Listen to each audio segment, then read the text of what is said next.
Nilqawkom għal podcast ieħor tas-Satar temm ikbar maż-żgħar.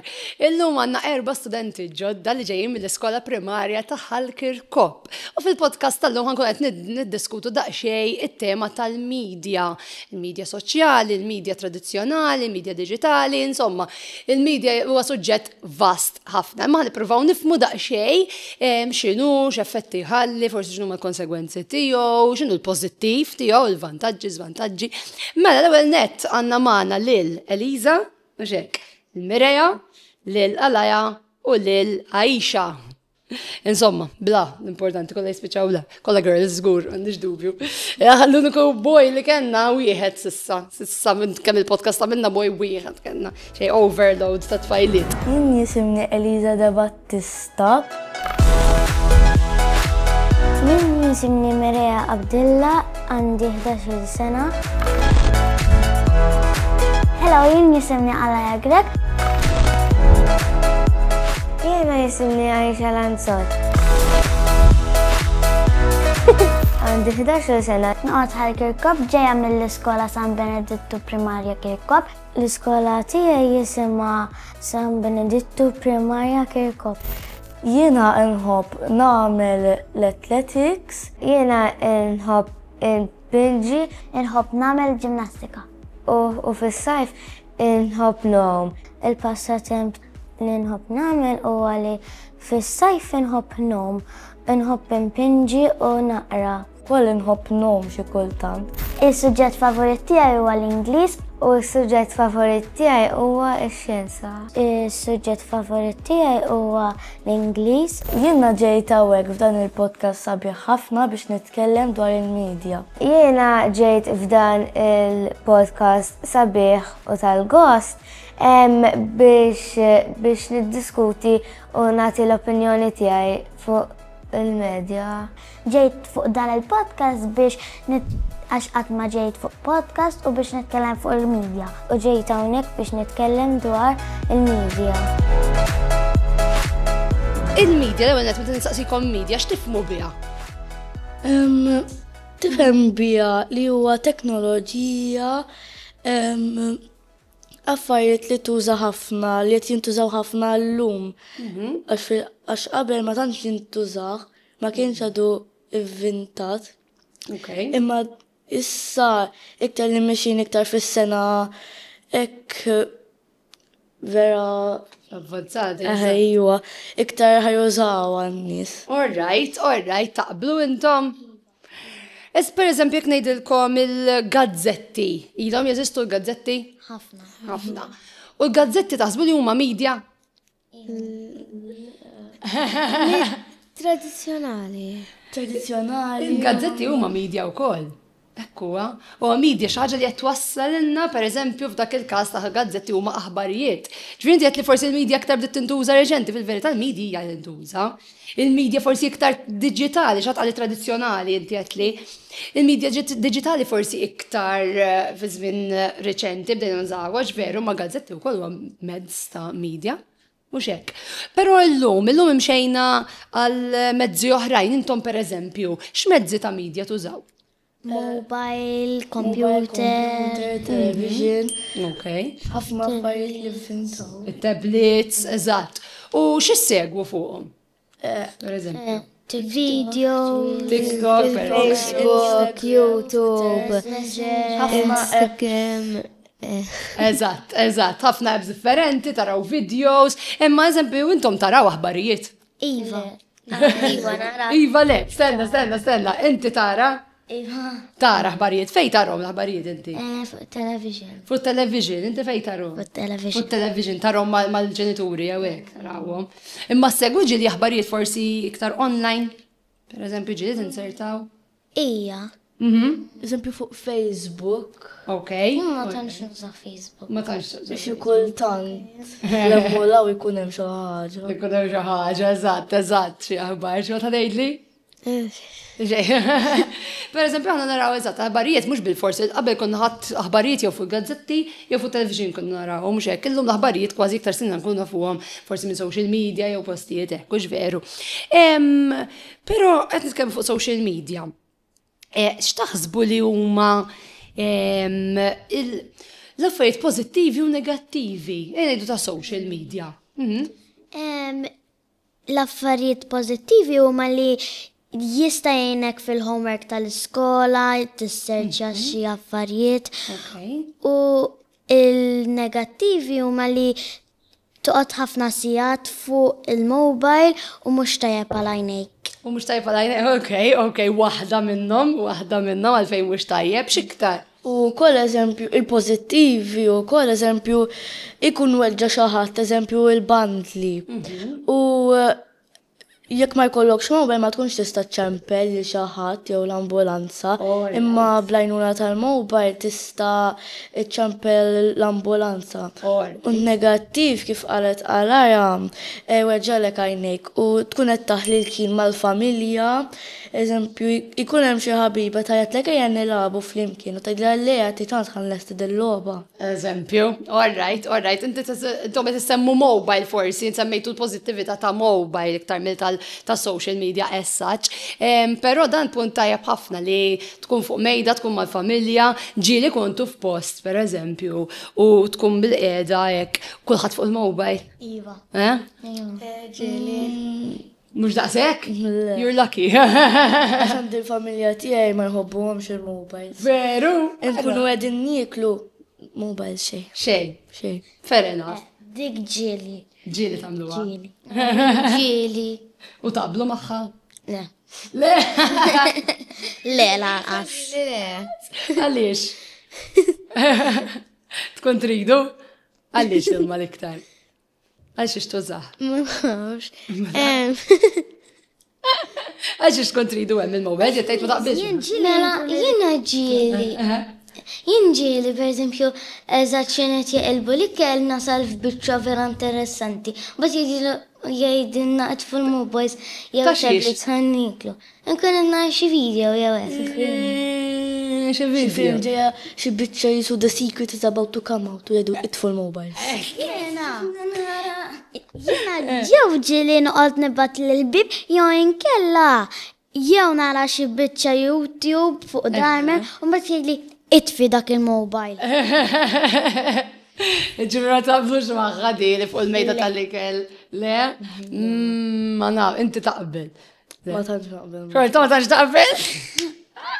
Il-laħwa. Imma ma tarawiex hekk xi ħaġa li inti ltqajt ma' nies sewwa u qiegħda ma' dil-persuna imma tibgħat jew titkellem ma' xi ħadd ieħor jew tara ħafna każ xi ħadd ieħor. Ma tarawiex naqra hekk. Naqra ċajt.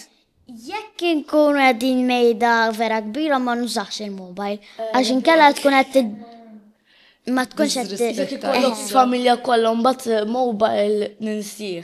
All right. Allura kif tkun il-familja close tiegħek? Ma tagħmilix? Imma nkun nafhom ħafna. M'għandekx bżonn tkellimhom. Ikun very u daw nafhom. Il-laħwa tajba, però dik hija xi ħaġa li għax nieħdu daqsxejn for granted ukoll. Imma. Għaxi kultant hija l-ammur. Kultant, u xveru, naħduhom ftit for granted, u jwadaw mhux kuljum narhom u jabillilhom ma nkellimhomx notfu l-mobile. Veru, imma kultant qed tibda taffettwa naqra negattiv ukoll, tibda taffettwa naqra negattiv, għax inti tkun fil-sens aħna xorta dejjem ħansibu x'ngħidu, mhux veru. Intom, per eżempju, orajt, tara kuljum il-mamiħa, per eżempju, ma mhux xorta jkont l-iskola, ma kontx magħha, għandek xi rakkuntala jekk trid. Mux veru? Għala nirrakkontala wara. Nirrakkontala. Eżempju, qabel taqbad il-mowbel. Illum xaħat waqqa fuq il-ground u ċemplu l-ambulanza. Taħwa, drammatika. Le, sewa, imma da xejn ixu. Issa per eżempju, kif, meta t-nsertaw per eżempju xi ħbarijiet fuq, anywhere, fuq television, fuq da, kif intom ġibu ruħkom, fis-sens kif jaffettwawkom?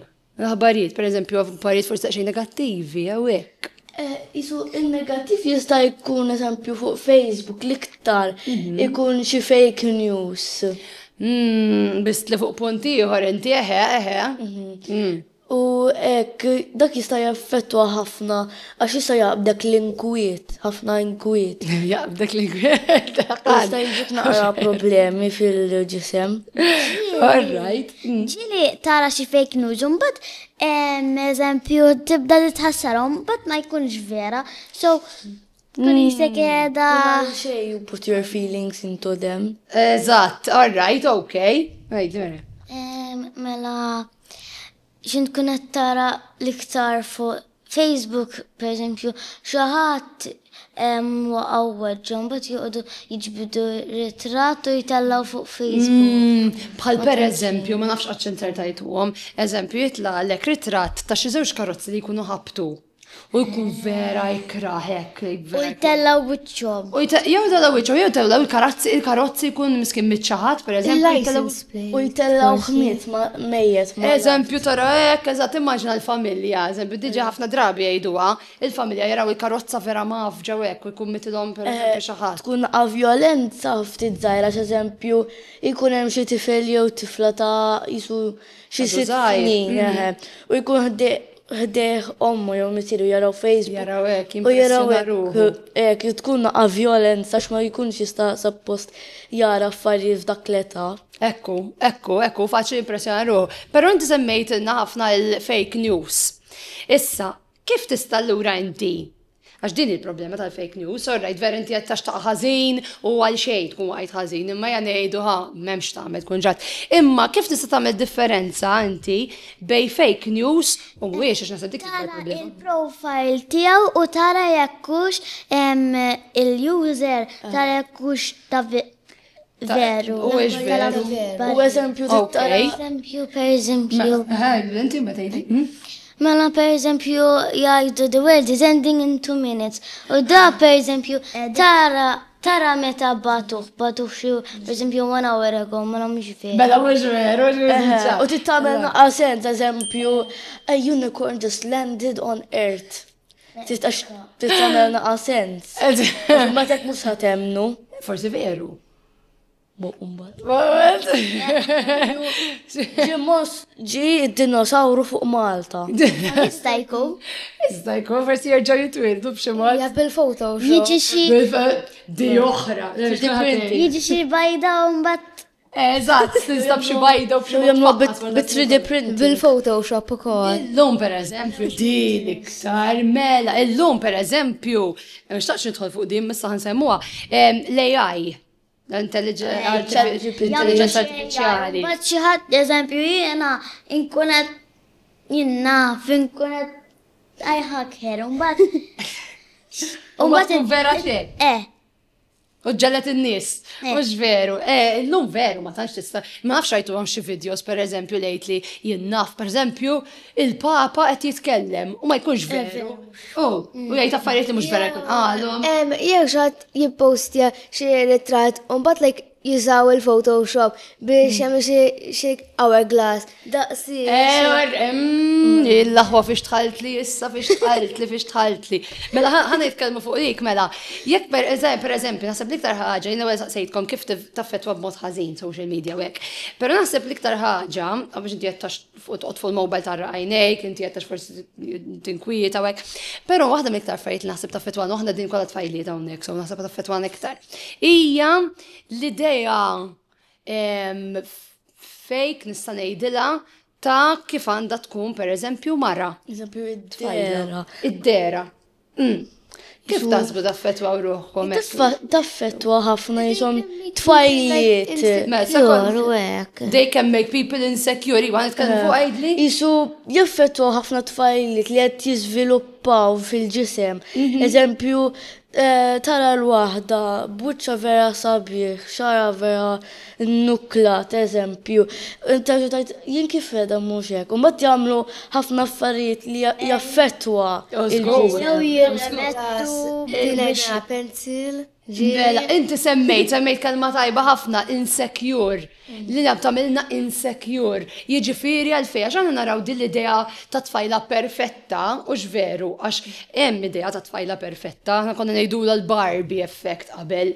Għana qabel tfajla perfetta hija l-Barbie. Dik it-tfajla t-semmejt inti l-hourglass, dik il-pulita, irqiqa b'waist ta' sekk, u veru, għazdi t-statikol iktar minn serial bar f'ġurnata, jew tuffiħa, u xek, kull wiċ kollu xeżad, b'mniħerġa. Kull secure ma tkunx toħroġ iktar, tilbes, eżempju, jkollok xi crop top, ma tiġ tilbsu tilbes xi hoodie. Biex dejjem tatti, biex ma turix eżatt dak tiegħek.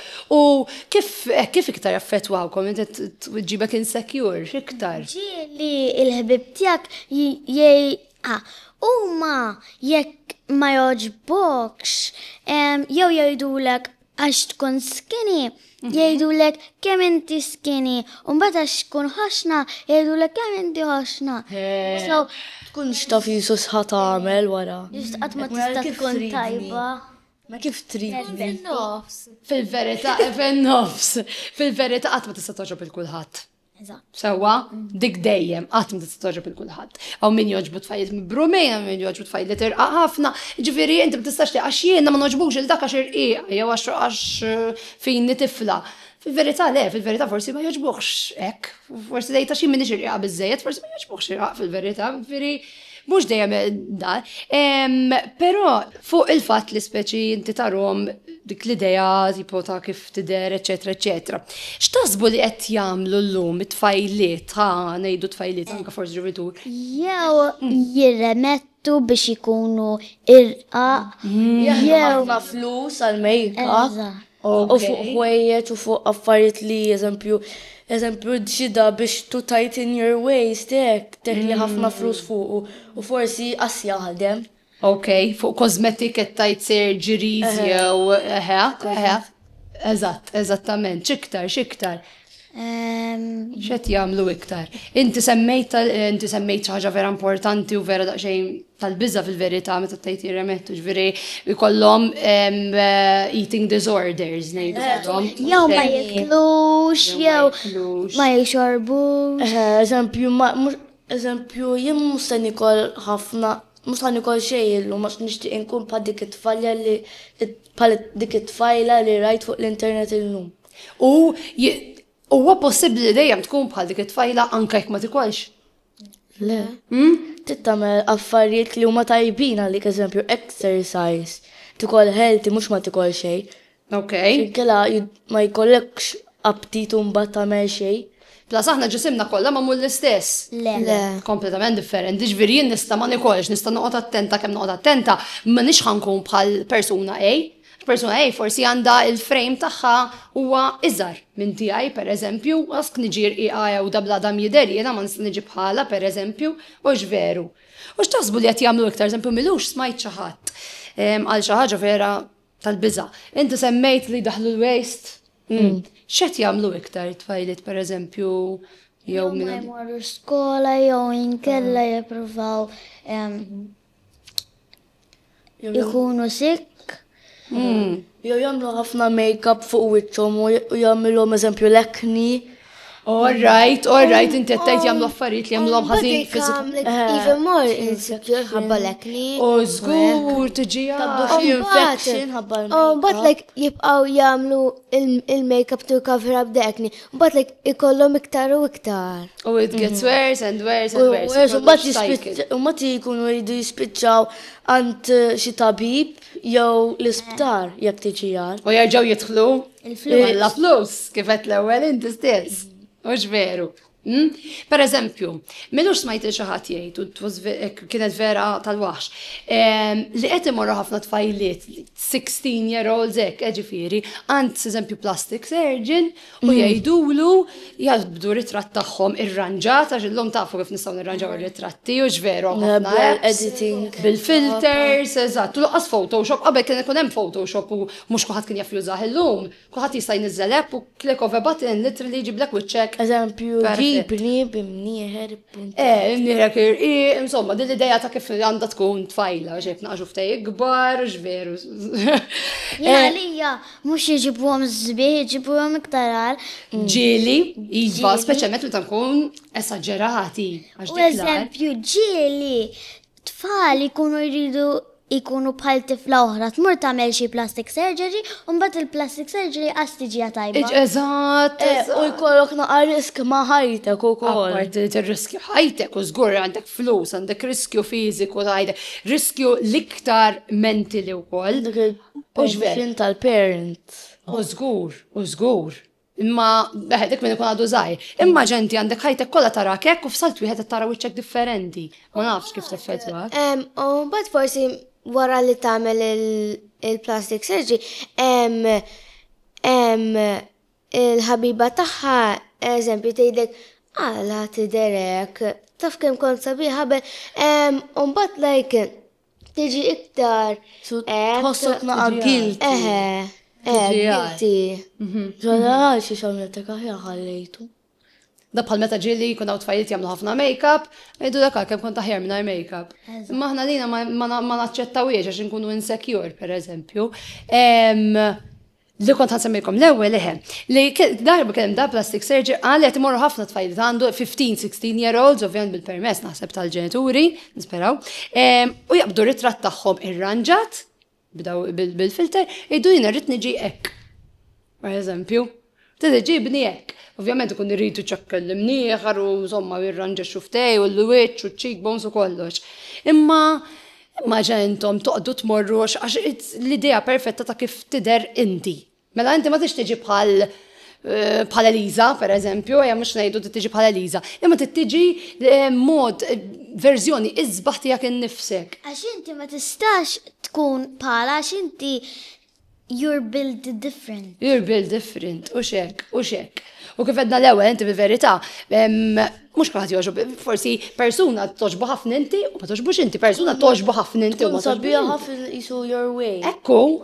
U għemmin, per eżempju, jider perfett, imma wara l-kamera, per eżempju, ma jidirx perfett. Jo, u ma tisempju biex ikollu dak il-sabiħa toqotek. Kollu, mbat wara l-film. Ġili rajtu xi ritratti, per eżempju, ritratti pużati, u mbagħad ritratti normali. Kikum mhux ippużati. Bħal meta tpoġġi bil-qiegħda u kulħadd iħollu. Eżempju, xi ħadd jew jagħmel xeba make-up biex jieħu dan ritratt u mbagħad jneħħi kollox li jiġi kompletament differenti. Differenti.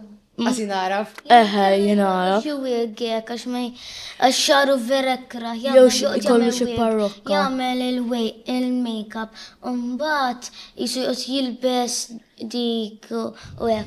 Mbagħad wara l-kamera joqgħod ineħħi kollox ma jiġix kif kien qabel. Issa fil-verità nsaqsikom din. Mela li kieku intom tieħdu ritratt irranġat bil-make-up, forsi tirranġaw ukoll bil-filters, eċetera, kif qed tgħid int forsi tagħmel xarek differenti u iżomm min-nifs u jkollok ħafna response tajjeb, ħafna likes, ħafna comments u xejn. Ħafna ek love. Eżatt, ħafna love. But jisek, the more likes and comments you get, jisek, the more money you get. Skont xitku għana. Ġili n-nis jek tamel ritratt wieħed jibdew joġobhom u mbagħad biex jikollok iktar likes titterġa' tagħmilha. Titterġa' tagħmilha. U terġa' tagħmilha u terġa' tagħmilha u tagħmilha aħjar mill-ewwel darba. Mela inti titkellmu fuq tiġi addiction. U mbagħad tittuħati kollok maħt tabib, u kollok iktar. Ma xumbat jisu meta tara li jisak ġejt famuż għandek il-verified u ħafna likes, views, comments, dak tħossok guilty. Jien kif ħanajdilom li dik mux vera jena. Il-laħwa. But eventually they quit as they feel way too guilty. Very well. This is actually me. I've been lying this whole time. But they get a lot of hate and then eventually they quit. But I think they do that. That's good. Ma tikollok ħafna hate, eżempju, why did you lie to us? Mux vera sabiħa inti. I'm unfollowing you. Like Jiskom tafu b'xi situazzjoni għawek, titkellmu vera reali, ek. Għax kontrajt film. Kontrajt film? Tnajt, jista tinstema xaġa li smajtu għaja ximkien.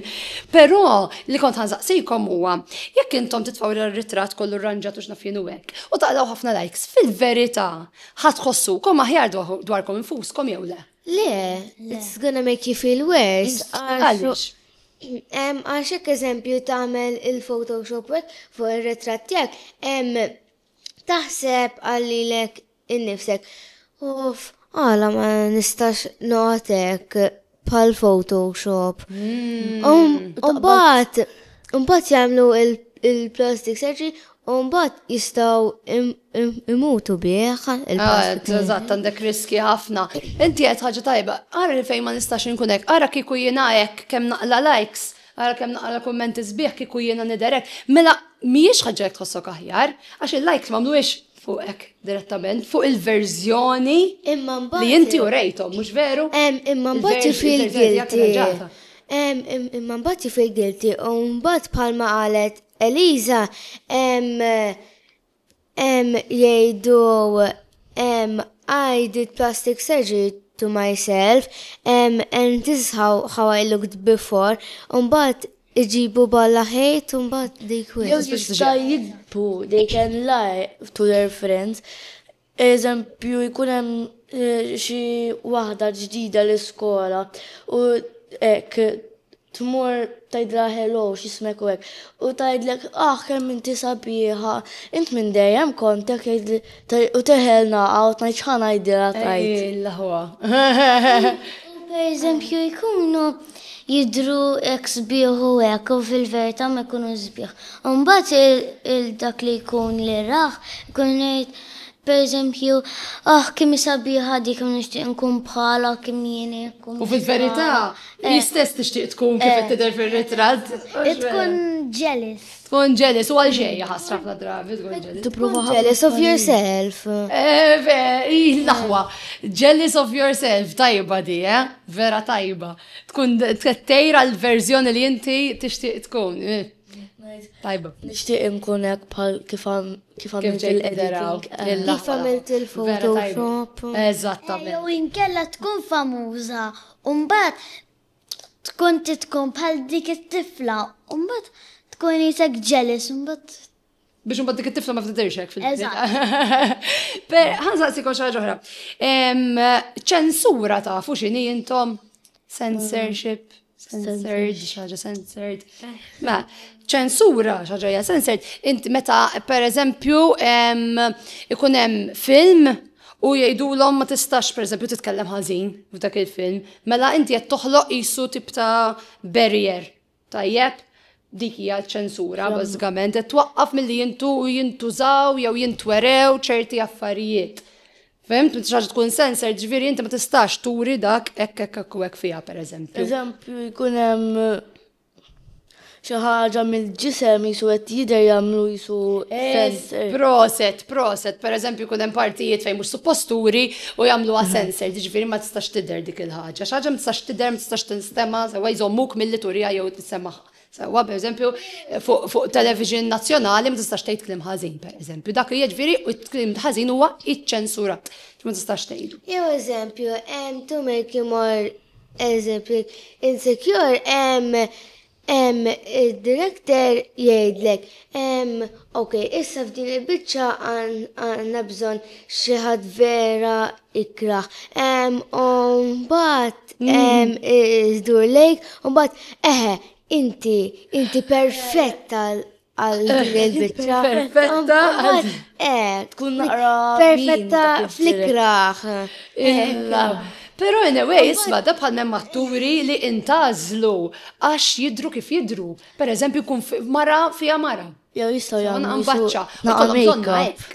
Ħafna drabi meta jagħmluhom la jagħmluhom il-make-up biex ikun korru. Dak tal-imnier bħal xi Ħara saħħara. jagħmluhom kollox U ġieli per eżempju tkun jisu strict diet għax tkun edha xi ektar xi film. Jgħidulek titnaqqas naqamil wej xarek li tkun iktar twil.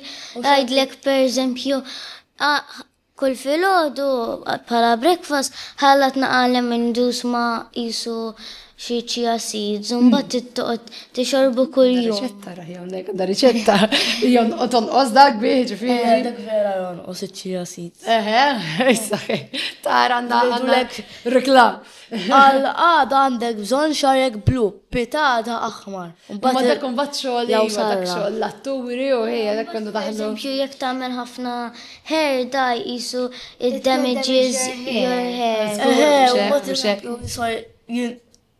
Naqra jista jaqalek xarek.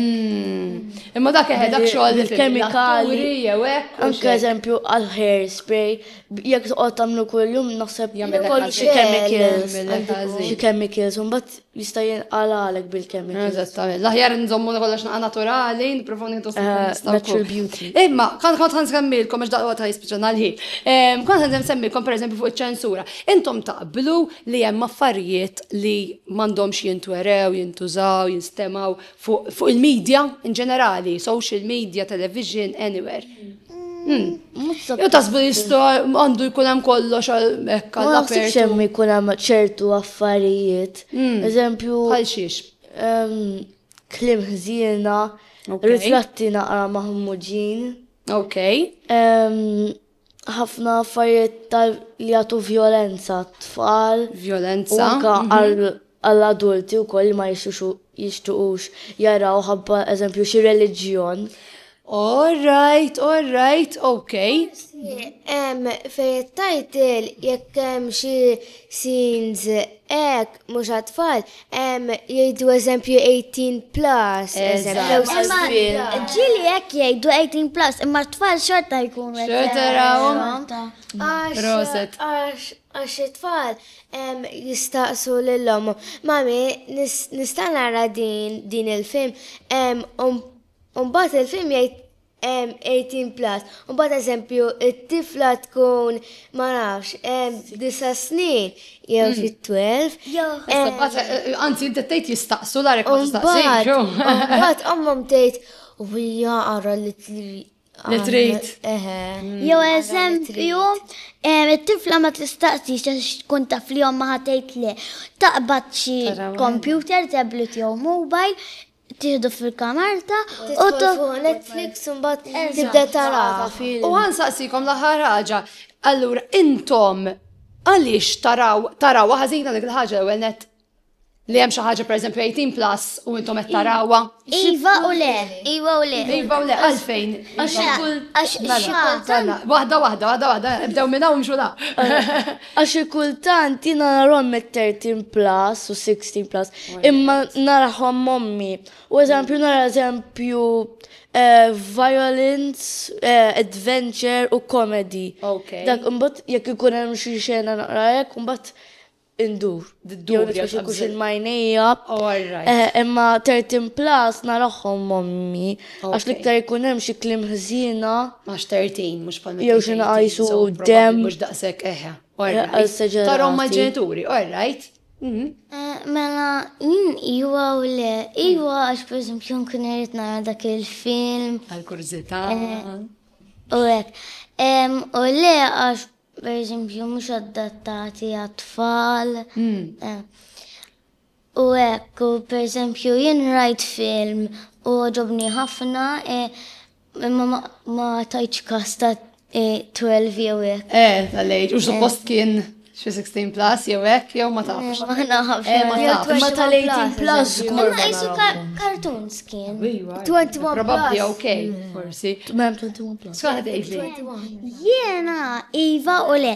Iva għax inkun nista' narahom 13+ u hekk, imma ġieli il-film ma jkunx eżatt ħażin, ma jkun hemmx bad words, ma jkun hemmx violenza. Mela fejn tasbi jagħmlu hekk kieku. Għax forsi biex ma jarahomx it-tfal, jiena ġieli naraħħa hekk u jkun tal-familja, ikun eżempju 13+ xorta naraħħa. Hekk nkun mal-familja. Għax ma tkunx bad. Ma tkunx daqshekk ħażina. Però jekk kun xi ħaġa daqsxejn ħażina, pereżempju li naf forsi 13 plus ma jkunux daqshekk veru għax 13 plus iktar qisu suggestion kważi, imma meta jkunu 16 jew 18 plus ġifieri li veru. Kun xi ħaġa oħra. Kif tasbu jaffettwaw ħażin lil min huwa 16 plus. tal-18 plus jew hekk? Jew ikun bid-dem, jew. Jekk eżempju xi tifla żgħira tara eżempju 18 plus, ovvja li dik bil-kliem ħżina. Mbagħad tisma' il-kliem ħżina. Mbagħad tibda Tispiċċa tajdu. eżempju lil-omma Dik waħda tgħidhom u ma tifhimhomx il-kliem ħżina. Mbagħad eventually tgħidhom lill-omma u mbagħad Żgur jew il-ħaba. Għax ma tkunx taf ġifieri, ma tkunx jew lill-allima tagħha. mbagħad titfawa time out. Eżatt.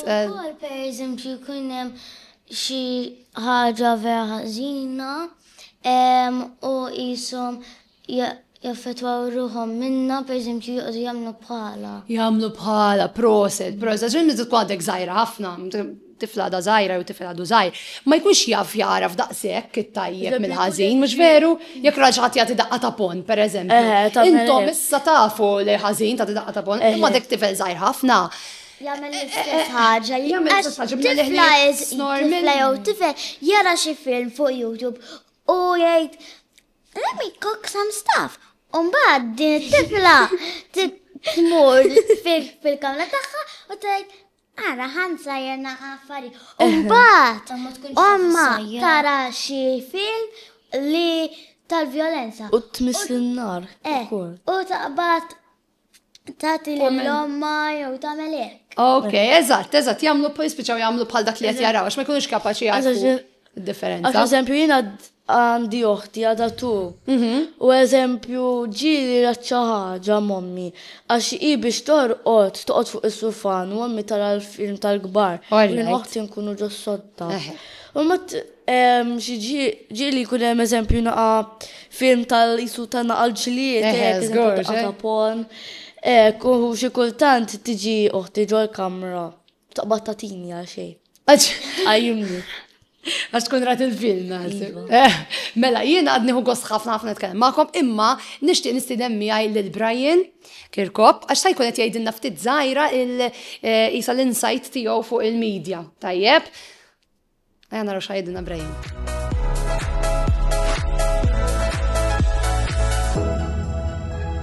U ingħaqad magħna s-sur Brian Kirkop ħassoltu kif aħna Brian?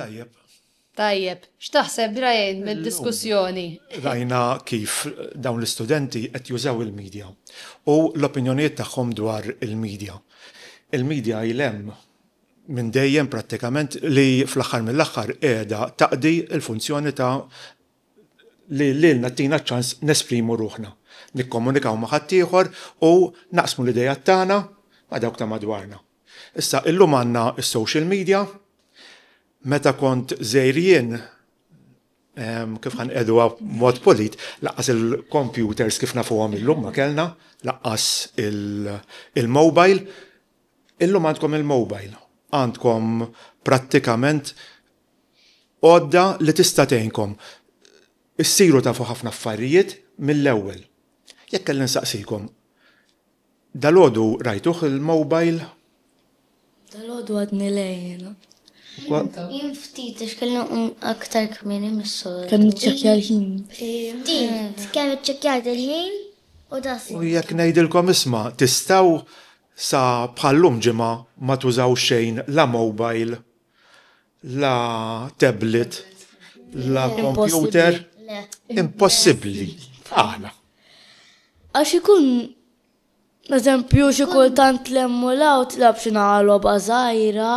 Unka jek tinqala xi ħaġa, tista' ċempel. Tista' ċempel lill-omma. Ma jinqala xejn sal-ġimgħa d-dieħla. Jekk jinqala xejn. Hemm eżempju l-ħbib jibatulek. Tista' ċempilhom. Tista' ċempilhom. Ok.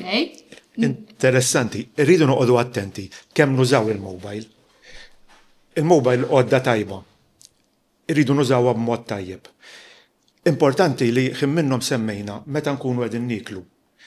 Importanti li nżommu ħin mal dawk ta' madwarna biex naqsmu l-idejat tagħna ma' dawk ta' madwarna. Bil-mobile tista' tikkomunika ma' nies li qegħdin l-Awstralja, li qegħdin il-Kanada, li qegħdin kullum kien fid-dinja. Imma mbagħad qegħdin nikkomunikaw ma' dawk ta' madwarna li qegħdin viċin tagħna fuq il-mejda, tmur tiekol u tara familja, kulħadd fuq il-mobile. Allura għalfejn ħrixt biex tiekol jekk il-ħin kollu fuq il-mobile. Jekk nkun edha barra, niekol nużaw biex nistenna li kelx ma nsabux. Biex tistenna li kell. Ma titkellimx ma titkellem mal-oħrajn ma tliet tistenna li kell. Le? Ma ġiri jkun għad kelmu għal-jom. U bat, ma tkunx feralina. Naqbdu l-mobile, u Eżempju, waqt li tkun għatti kol mal-mama, papa, ħutkom, affarietek. U l-mama u l-papa tkun għat jitkelmu fuq, eżempju, insurance, affarijiet li tfal ma tantx they don't really care about. Mela mbagħad eżempju ħanaqbad il-film ma tantx hawn xejn interessanti. All right. L-importanti hija li aħna nitalmu dik l-ewwel ħaġa. It-tieni noqogħdu attenti għax fil-media, social media qed ikun hemm ħafna hate speech. Ħin minnhom semmejtuha. Il-hate speech tista' twassal lil ħafna żgħażagħ anke persuni kbar għal dwejja li nistgħu ngħaddu mingħajrhom. Il-hate speech tipprova tkisser il dak li jkun. U ħafna drabi mi wara il-keyboard faċli toqgħod tittajpja u tgħid ħafna kliem kontra dak kontra l-ieħor.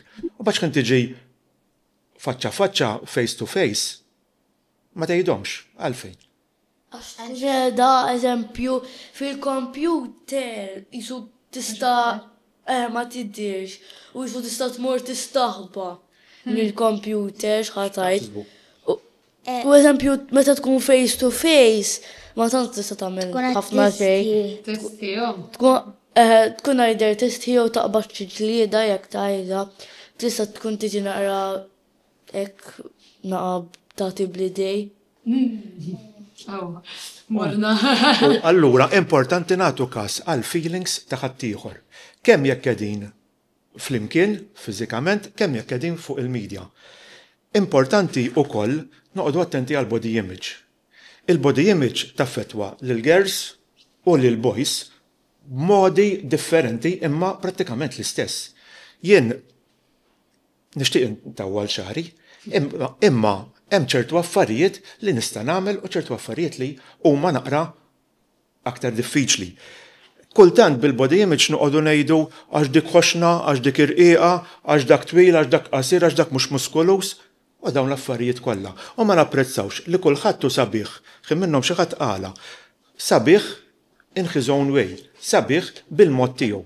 U napprezzaw dak li għandna, għax bil-mod il-mod qegħdin nikbru u ovvjament kull ġurnata hija sabiħa. Fuq il-medja tikollna ħafna affarijiet bħal deepfakes, fake news, ritratti bl-AI, eċċetera, eċċetera. Mhux dak kollu li naraw bil-forsi huwa veru. Kultant ikun hemm ċertu affarijiet li qed jivvintaw storja. Jekk niggoogljaw naqra, nistgħu niċċekkjaw jekk hix vera jew le.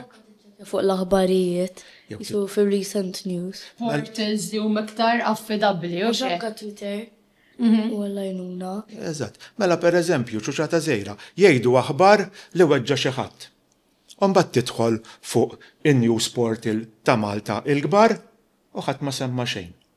Tgħid vera jew le. Jew jgħidulek li dieħla xi liġi ġdida. U tidħol fil-portals tal-medja ta' Malta u ħadd ma jgħid xejn. Mela din hawn xi ħaġa ħażina.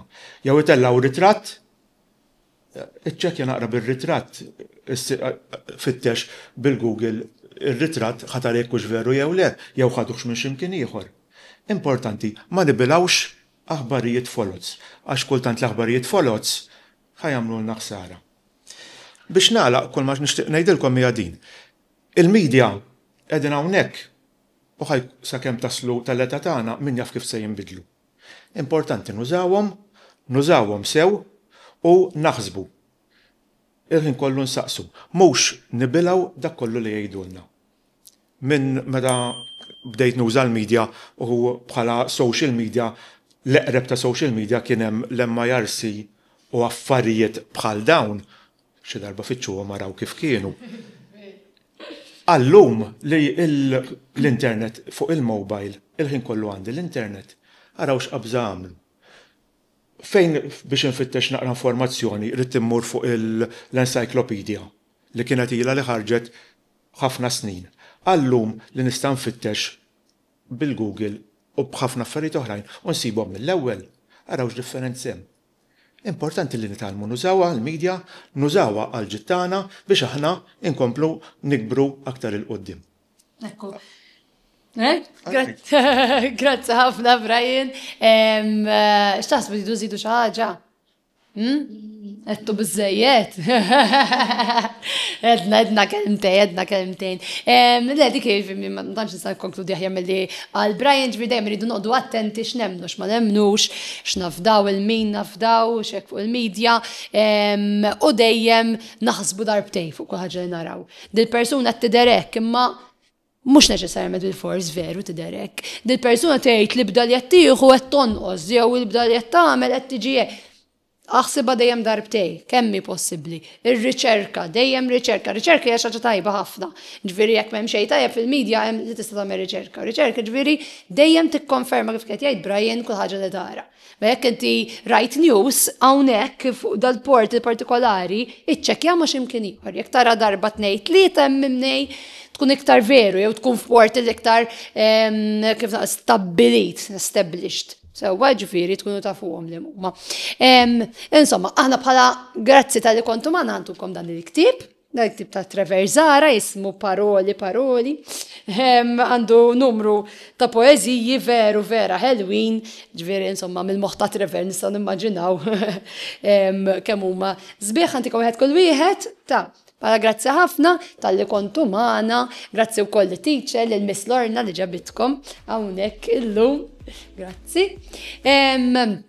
U nittama insomma li ħattu gost, nitkellmu tajjeb ħafna. Grazzi ħafna tal-li kontu maħna u grazzi li l-kom tal-li segwejtuna.